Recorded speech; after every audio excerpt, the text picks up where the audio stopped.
Hi, my name is Allison Pham, and I worked with the group Pantheon Productions. Our film challenged conventions by having a stalker, and he was portrayed as a threat when actually he wasn't a threat.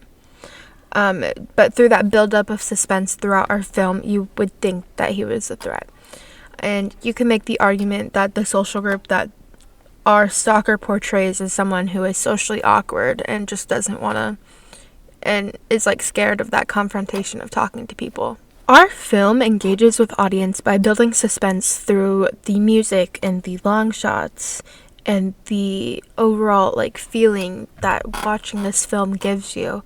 It the one shot we have one shot where it's one of our actors over their shoulder looking at the other actor to show that there's something lurking, there's somebody else there in the room with you who has their eyes on you, to give it that sense of creepiness.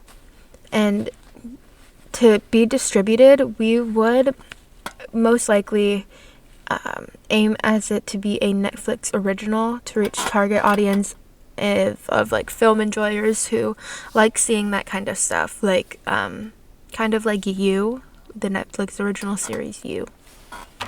Creating this film was challenging for me. I have never made something like this. I've never gone as in depth with creating a film like I did with this. I've never needed to create a production company.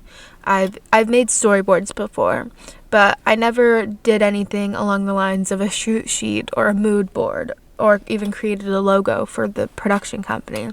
So the experience had really challenged me, and it changed how I will make my films in the future. And I believe that this skill can really help with any projects that I will be doing in the future.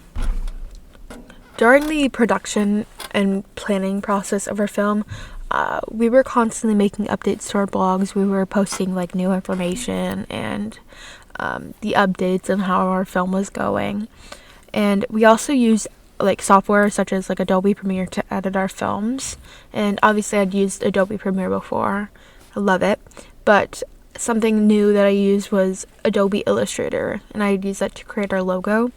I've never used or worked with Adobe Illustrator before, so it was very different, but I am familiar with Photoshop, so I didn't really struggle. And instead of using high quality cameras to film our film, we actually used the new generation of iPhones, the iPhone 13 Pro Max is what we used to film. So that was very different for us.